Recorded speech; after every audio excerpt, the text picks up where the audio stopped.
Hey everyone, it's Yash. Welcome back to my YouTube channel, and in this video I'm going to be sharing with you 3 life lessons that I took from the book 7 Habits of Highly Successful People. The lessons are: lesson number 1, planning out your week instead of day-by-day planning; lesson number 2, doing more Quadrant 2 activities; lesson number 3, seeking win-win solutions in life. So to get started, let's go ahead and get started with lesson number 1, which is doing more Quadrant 2 activities. So what do you mean when I say Quadrant 2 activities? So in the book, the author basically lists out his table, which I will put right here. But in the book, he mentions a table which is split into urgent, non-urgent on the y-axis, or on the x-axis, and then important and non-important on the y-axis.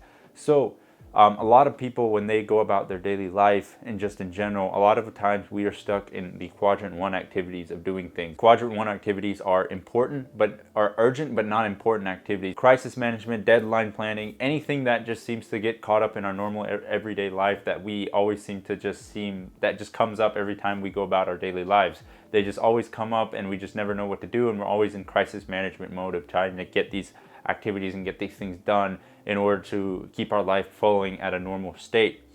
He mentions that these do happen, and what he means by sticking with Quadrant 2 is that Quadrant 2 activities are not urgent but very important. So you can think of these activities as stuff that we know that we should be doing but we never end up actually doing. So for example, I'm talking about working out, starting a YouTube channel, starting that side hustle, making that business that you've always been dreaming of, stuff that we know that we should be doing that's going to help us get to the goals that we want to achieve. We just never end up having time for or having energy for throughout our normal days because too much of our time is spent in Quadrant 1 in crisis management mode. And the only way to kind of achieve what you want to get, your goal, achieve what you want in life and get to the goals you want to get is by sticking and planning out and doing more Quadrant 2 activities.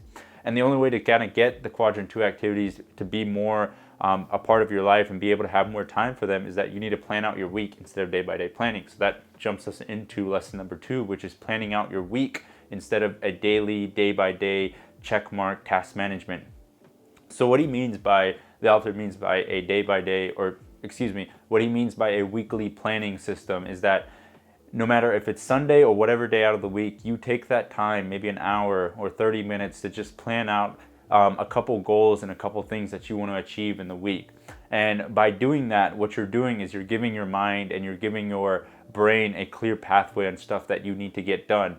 I've been doing this for like the past 2 weeks, and it's basically changed my, productivity system in my life, because by taking the time to plan out specific goals and long-term Quadrant 2 activities that I want to get done, it's really helped me basically get started on these Quadrant 2 activities. So a lot of times during these past 2 weeks, I finally made time to revamp my resume, revamp my personal website. I know that's a thing that a lot of us should be doing, but we just never end up having time for. We always say, oh, I'll just get to it later, but a lot of times later we never get to it. But by planning out the week, I kind of had that thought, and I kind of gave my brain, okay, this forethought of, I wrote this down in the beginning of the week that I wanted to get this stuff done, and I wanted to be able to at least say that I revamped my resume, made some changes to my personal website. And the fact that I wrote it down, it really helped me get those activities done.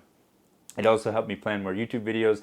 Still trying to get over the workout trade. Working out has always been the biggest hurdle for me, but I've been writing it down to at least get some sort of exercise in 3 times out of the week. And I will say within these 2 weeks, I have been doing that, and it's given me that confidence, but also giving me that little mental brain task that I need to get done. And for me, one of the good things about planning out your week is that it just shows how taking the time to plan out the week really just gives that brain, it almost feels like I'm giving my brain like something to look forward to, but also giving my brain like a clear path and vision to follow. A lot of times we have these huge goals, but if we take the time to plan out like some of the minor things that we need to get done to achieve those big goals, it really keeps our brain on task and getting the tasks done, and almost gives our brain just a clear path to follow. And that's why I really love like the idea of doing more Quadrant 2 activities, but also taking the time to plan out your week instead of a daily task checklist that we normally seem to fall back on. So moving on to lesson number 3, our last lesson is seeking win-win solutions in life. This one was kind of a game changer for me, because a lot of times and throughout my entire life, I'm 22 years old right now, but throughout my entire life, I've always been the person to seek a lose-win situation. And by lose-win, I mean that I'm the one usually losing in the conflict or in the argument, because I've never been the one to want to go for arguments. I've never been the one to like arguments. I don't really enjoy them. I always try to avoid conflict as much as possible. But in the book, the author says that we should be achieving and we should be going for and always going for a win-win solution in life. We can always seek win-win solutions in no matter what situation we are in. He does mention that sometimes you may have to sacrifice a little bit, but seeking win-win solutions requires you to really understand and really empathize with the other person you're arguing with, or the other person you have a conflict with, or the other person you're trying to resolve a resolution with.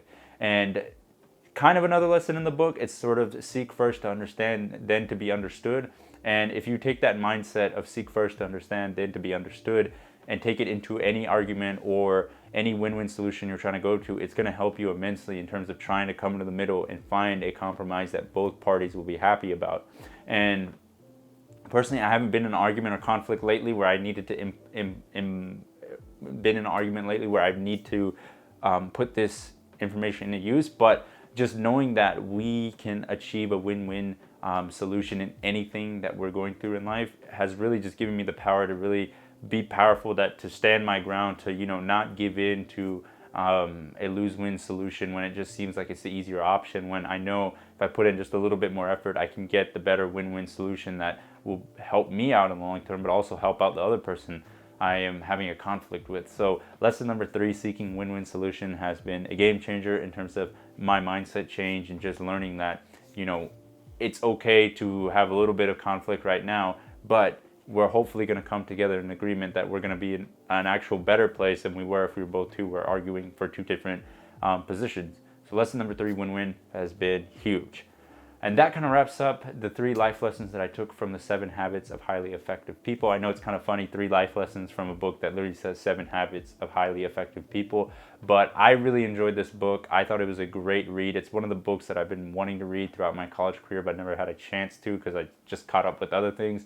But, you know, I should have been doing more Quadrant II activities in college, which was probably reading more books. And I really enjoyed this book. I think it's a great read. I think it's really worth, if you haven't read it, I know it's super popular, but if you haven't had a chance to read it, I think it's worth picking up, renting at your library or something like that, just to give it a quick read, because I think there is some really good value there that can really help you and your life goals and such. So if you enjoyed the video, please consider hitting the like button down below. That would be greatly appreciated. It helps my channel out. And if you also like the other content on my channel, please consider hitting the subscribe button down below. Thank you guys so much for watching. Peace.